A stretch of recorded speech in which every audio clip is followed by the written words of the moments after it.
நமஸ்காரம். ஆஸ்ட்ரோ பிருந்தா கோயம்புத்தூர்லேருந்து.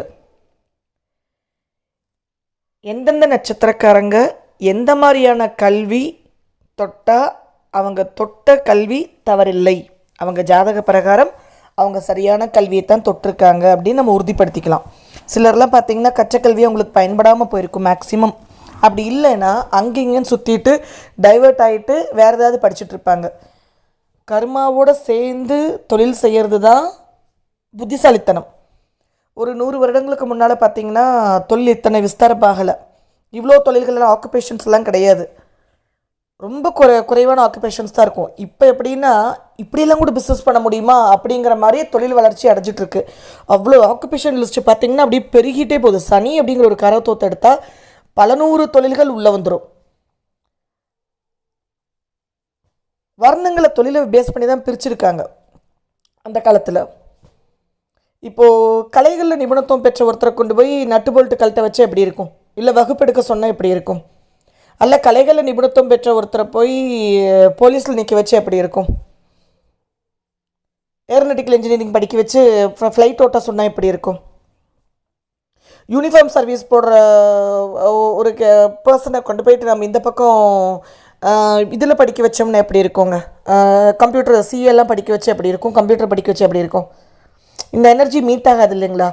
அதுதான் நம்ம பார்க்குறது. ஆக்சுவலாக இது எப்போ பார்க்கணும் அப்படின்னா இந்தியன் இதுபடி சொன்னால் 10வது போகிறதுக்கு முன்னால் பார்த்துடணும். 11th போடுறதுக்கு முன்னால் பார்க்க வேண்டிய விஷயம் இதெல்லாம். சயின்ஸ் குரூப்பா ஆர்ட்ஸ் குரூப்பா அப்படிங்கிறத நம்ம இந்திய முறைப்படி 10ஆம் வகுப்பில் பார்த்துட்டு அப்போவே கரெக்டான சேனலைஸ் பண்ணி டைவெர்ட் பண்ணி விட்டுறணும். குழந்தைகளுக்கு நம்ம செய்யக்கூடிய ஒரே ஒரு நல்ல காரியம் இதுவாக தான் இருக்கும்.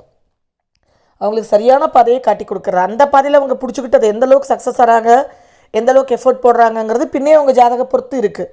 ஆனாலும் சரியான பாதையில் கர்மா தொட்ட பாதைக்குள்ளே அவங்க போயிட்டாங்க அப்படின்னா நிச்சயமாக சக்ஸஸ் கொடுக்கும். கொஞ்சம் டிலேவானாலுமே ஆத்ம திருப்தியும் கொடுக்கும். இல்லை கடனுக்கு காசுக்கு மாரடிக்கிற மாதிரி ஆயிரும். அந்த வரிசையில் இப்போ நம்ம பார்க்க போகிற நட்சத்திரம் அனுஷ நட்சத்திரம். அனுஷ நட்சத்திரம் காலபுருஷோட ஒரிஜினல் 10ஆம் அதிபதியான மகரத்துடைய அதிபதி சனியுடைய கண்ட்ரோலுக்குள்ளே இருக்கிற நட்சத்திரம். ஆனால் விருச்சிகத்தில் இருக்கக்கூடிய நட்சத்திரம் ஆராய்ச்சி, விசாரணை, ரகசியமாக வேலை பண்ணுறது, மீடியம் லைட், லெஸ் லைட் இல்லைன்னா டார்க் லைட்டில் வேலை பண்ணுறது. இந்த அனுஷ நட்சத்திரம் ஒருத்தருடைய ஜாதகத்தில், ஒரு குழந்தையோட ஜாதகத்தில் லக்னம் நின்னாலோ சந்திரன் நின்னாலோ லக்னாதிபதி நின்னாலோ இந்த லைனெல்லாம் எடுத்துட்டாங்கன்னா தப்பு இல்லைங்க, கரெக்டாக தான் உங்கள் குழந்தைய படிக்க வச்சுருக்கீங்க அப்படின்னு சொல்லலாம். அப்படின்னா எதுக்குள்ளே அவங்க போனால் சரி வரும்? ஃபஸ்ட் ஆப்ஷன் எகெயின் பியூர்லி சட்டம். எந்த மாதிரி சட்டம் அப்படின்னா சட்டம் இப்படி தாங்க சொல்லுது, ரூல்ஸ் இதுதாங்க சொல்லுது, நார்ம்ஸ் இது தான் சொல்லுது, கம்பெனி ரூல்ஸ் இது தான், கவர்மெண்ட் ரூல்ஸ் இது தான், இபிகோ இப்படின்னு பேசுகிறதுக்கெல்லாம் முழு தகுதி வாய்ந்தவங்க Anusham. Income tax, commercial டேக்ஸ்லேயும் financial செக்டர்ஸ்லேயும் அனுஷத்தை நம்ம நிறைய பார்க்க முடியும். ஃபஸ்ட் ஆப்ஷன் அனுஷம் ஒரு ஜாதகத்தில் லக்னமோ சந்திரனோ லக்னாதிபதி நின்னா அவங்கள ரூல்ஸ் அண்ட் ரெகுலேஷன்ஸோ சட்டத்தை தொட்டோ, அது கம்பெனி நார்ம்ஸாக இண்டஸ்ட்ரியல் நார்ம்ஸாக இண்டஸ்ட்ரியல் ரூல்ஸாக கூட இருக்கலாம், அல்லது லாவாக கூட இருக்கலாம்.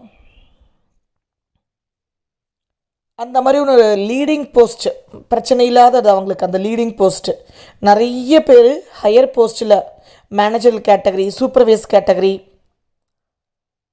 அதாவது 100 ரூபா சம்பளம் வாங்குறவங்க 10 பேருக்கு தலைவனாக இருந்தால் அங்கேயும் அனுஷம் வந்துடும். பல கோடி ரூபா சம்பளம் வாங்குற 10 பேருக்கு தலைவன் இருந்தால் அங்கேயும் அனுஷம் வந்துடும். பெரிய பெரிய அரசியல் தலைவர்களுக்கு தலைமை தாங்கிற ஒரு பர்சனாக இருக்காங்க கீ போஸ்டில் அப்படின்னா அங்கேயும் அனுஷம் வந்துடும். அப்போது ஸ்டேட்டஸ் தான் வேறையே தவிர அவங்க போஸ்ட்டு தலைமை போஸ்ட்டுக்கு தகுதி வாய்ந்த போஸ்ட்டு. அந்த மாதிரி ஒரு பவர் கொண்டது அனுஷ நட்சத்திரம். ஏன்னா விருச்சிகத்தில் இருக்கிற எந்த ஒரு கிரகமுமே எதிர்பாராத உயரத்தை கொடுத்துரும். ஆனால் அதே விருச்சிகம் நம்ம தவறாக கையாண்டோ தர்மத்தை கடைப்பிடிக்கல அப்படின்னா எதிர்பாராத பாதாளத்துக்கு கொண்டு வந்து சேர்த்திடும். அது ஒன்று தான் நம்ம கவனமாக இருக்க வேண்டியது. ஏன்னா அது ஏற்கனவே சனியோட நட்சத்திரம்.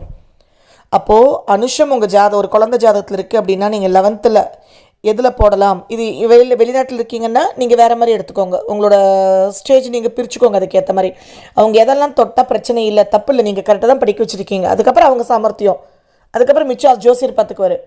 அவங்க என்ன மாதிரி பண்ணினா அந்த பிஸ்னஸில் அவங்க ஷைன் ஆகலாம், அந்த தொழிலில் அவங்க ஷைன் ஆகலாங்கிறது அஸ்ட்ராலஜரோட பாடு. ஆனால் நீங்கள் பேரண்ட்ஸ் கரெக்டாக ஜஸ்டிஸ் பண்ணியிருக்கீங்கன்னு திருப்திப்பட்டுக்கலாம். Any kind of rules and regulations law அவங்க தொடலாம். கவர்மெண்ட்டோட கான்ட்ராக்டோ இருக்கிற எல்லா இடத்துலையும் அவர்கள் தாராளமாக இருக்கலாம். பேங்க்கில் இருந்தாலும் ஹையர் கேட்டகரியில், சீனியர் மோஸ்ட் கேட்டகரியில் வந்துடுவாங்க. PF office, income tax, commercial tax இந்த மாதிரி இடத்துல வந்தாலுமே அனுஷம் அங்கே ப்ராமினெண்ட்டாக பற்றும். லா படித்தாலும் ப்ராமினெண்ட்டாக சம்மந்தப்படும். தகப்பன் வர்ண தொழிலை தொட்டு அனுஷம் வருமானம் எடுக்கலாம். எங்கள் அப்பா பரம்பரையில் இதுதாங்க அப்படின்னா தகப்பன் வர்ணத்தை தொட்டு வருமானம் எடுக்கலாம். அதில் இவங்க அட்வான்ஸாக போகலாம், ஹையர் எண்டாக போகலாம். எங்கள் பரம்பரை ஃபுல்லாகவே பார்பராக தான் இருந்திருக்காங்க அப்படின்னா இவரும் பார்பரா மட்டும்தான் இருக்கணும் அப்படிங்கிறதெல்லாம் கிடையாது. இவங்க இன்டர்நேஷ்னல் சலூனை இவங்க ஓன் பண்ணலாம். இவங்க போய் கவர்மெண்ட்டில் பெரிய போஸ்ட்டில் உட்காரலாம்.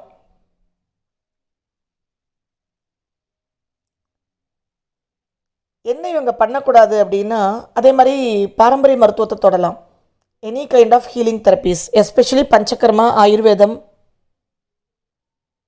எனி கைண்ட் ஆஃப் ஹீலிங் தெரப்பீஸை தொடலாம். ஏன்னா சனி ட்ரெடிஷ்னல் மெடிசன், விருச்சிகம் சயின்ஸ் அண்ட் ரிசர்ச் வந்துருச்சு. அப்போ அனுஷம் சயின்ஸ் படிக்கக்கூடாதா அப்படின்னா 100% சயின்ஸ் அண்ட் ரிசர்ச் தொடலாம். ஆனால் அந்த சயின்ஸை நான் எப்போ சொல்கிற மாதிரி எம்பிபிஎஸ் அப்படின்னு ஃபிக்ஸ் பண்ணக்கூடாது. ஏன்னா பல 100 வருடங்கள், 200 வருடங்களுக்கு, 500 வருடங்களுக்கு முன்னால் எடுங்க. அப்போல்லாம் எம்பிபிஎஸ் கிடையாது, மருத்துவச்சி, அவ்வளோதான். கம்பவுண்டர்லாம் இருந்தாங்க, எல்லாம் எங்கே போனாங்கன்னே தெரிய மாட்டேங்குது இப்போல்லாம். அந்த ஒரு கேட்டகரினே ஒன்று நம்ம பார்க்க முடியலை. இன்னும் நிறைய தொழில் அழிஞ்சிக்கிட்டு போகுது. Any kind of science and research இவர்கள் தொடலாம். ஃபார்மசி படித்தாலும் அதே தான், சர்ஜிக்கல் எக்யூப்மெண்ட் சம்மந்தமாக அவங்க படித்தாலும் அவ்வளோதான், அதே தான். பிப்பட் பியூரட் சம்மந்தமாக ஃபிசிக்ஸில் அவங்க தொட்டாலும் அதே தான். அப்போது அறிவியலை தாராளமாக தொடலாம். இவங்களை டெக்னிக்கலாக நீங்கள் போய் mechanical engineering, civil engineering, automobile இன்ஜினியரிங்னு படிக்க வைக்கும்போது மட்டும்தான் கவனமாக இருக்கணும். நம்ம சரியாக போகிறோமா அப்படிங்கிறதுல உங்களுக்கு ஒரு டவுட் வரணும். மற்றபடி அறிவியல் கூட படிக்க வைக்கிறீங்க, ரூல்ஸ் அண்ட் ரெகுலேஷன்ஸை படிக்க வைக்கிறீங்க அப்படின்னா தாராளமாக மூவ் பண்ணலாம். ஆனால் இவங்க என்ன தொழில் பண்ணாலுமே சட்டம் அங்கே கேள்வி கேட்கும். Are you registered practitioner, are you licence holder. பிஸ்னஸே பண்ணுறாங்கன்னு வச்சுக்கோங்க, கவர்மெண்ட்டோட ரூல்ஸ் அண்ட் ரெகுலேஷன்ஸ் அபைட் பண்ணி தான் இவங்க எதுவுமே பண்ணணும். சின்ன விஷயத்தில் கூட இவங்க தடம் பொருள முடியாது. விருச்சிகம் பந்தாடிடும் அதுக்கப்புறம். ஏன்னா 10ஆம் அதிபதி 8ல், 10ஆம் அதிபதியோட நட்சத்திரம் 8ஆம் பாவத்தில். அப்போ எக்ரிமெண்ட் இல்லைன்னா பிஸ்னஸில் வெளியிலலாம் போயிட்டாங்க, வெளியூர்லலாம் வேலைக்கு போயிட்டாங்கன்னா எக்ரிமெண்ட் கான்ட்ராக்ட் பேஸில் இல்லை கஸ்டமர்ஸ் கிளைண்ட்ஸ் மாறிட்டு இருக்கிற மாதிரி உங்களுக்கு வருமானம் எடுக்க வேண்டிய சூழ்நிலை வரும். அப்படி இல்லைன்னா ஹையர் அஃபிஷியல்ஸில் குடைச்சல் இவங்களால் தாங்கவே முடியாது. நார்மலாகவே இவங்கெல்லாம் அனுஷம் இருக்கும்போது தசாபுத்தி மட்டும் சரியில்லைன்னு வச்சுக்கோங்க, கூட வேலை பண்ணுறவங்களோட உயரதிகளோட கான்ஸ்பிரசியில் மாட்டிக்குவாங்க சதித்திட்டத்தில். அவங்களுக்கு அதே ஒரு பெரிய ஸ்ட்ரெஸ்ஸாக மாறிடும். கொஞ்ச நாளைக்கு நல்லா இருக்காங்க, திடீர்னு பாஸ் மாறினாங்க, பிரச்சனை குடைச்சல்னு ஆகிடும். இது ஏன் சொல்கிறேன்னா இது வளர்ந்தவங்களுக்கு, நான் டைவெர்ட் ஆக விரும்பலை. அப்போ அனுஷம் ஒரு ஜாதகத்தில் ப்ராமினெண்ட்டாக இருக்குது குழந்தை ஜாதகத்தில் அப்படின்னா அவங்க ஒன்றா சட்டத்தை தொடரும். ரூல்ஸ் அண்ட் ரெகுலேஷன்ஸ் லா, அது இண்டஸ்ட்ரியல் லாவாக இருக்கலாம், சிவில் லாவாக இருக்கலாம், அதை கோர்ட்டில் போய் வாதாடுற லாவாக இருக்கலாம், லீகல் அட்வைசர் மாதிரியான லாவாகவும் இருக்கலாம். பாலிட்டிக்ஸ்குள்ளே என்ட்ராகிறதுக்கு முழு தகுதி இருக்குது. பப்ளிக் சர்வீஸ்குள்ளே இறங்குறதுக்கான முழு தகுதி இருக்குது. இந்த பக்கம் சயின்ஸ் அண்ட் ரிசர்ச் போட்டிங்கனாலும் கரெக்டு. டெக்னிக்கலில் போடுறதுக்கு முன்னால் தான் ஒரே இருந்தாலும் நீங்கள் யோசிக்கணும். God bless children. Thank you so much. Astro Brindha again from Coimbatore. முதல்ல அனுஷம் சம்மந்தப்பட்டதில் மாமிசம் கொடுக்காதீங்க குழந்தைகளுக்கு, இதை சொல்ல மறந்துடக்கூடாது. நான் டெய்லி சன்னுக்கு வாட்டர் ஆஃபர் பண்ண சொல்லுங்கள், சூரியனுக்கு அர்க்கியம் பண்ண சொல்லுங்கள். வாரம் 5 நாள் யோகா கம்பல்சரி பண்ணணும், ஏமாந்துடக்கூடாது. மாமிசம் சாப்பிடாத வரைக்கும் பெயர், புகழ், அடையாளம், அங்கீகாரம், சம்பாத்தியம் இம்ப்ரூவ் ஆகும் கேரண்டியாக. நல்லாவே வித்தியாசம் தெரியும். அவங்க பாடி டெம்பரேச்சர் குறைஞ்சிடும், பாடி ஹீட்டு அவங்களால கம்மியானதை உணர முடியும். அந்த மந்தமாக இருக்கிறது, சண்டே மாமிசம் சாப்பிட்ட போதெல்லாம் மந்தமாக இருக்கிறதெல்லாம் அவங்க போனதாக அவங்களால ரொம்ப ப்ராக்டிக்கலாக உணர முடியும், வித்தின் எ மந்த் உணர முடியும். Thank you so much.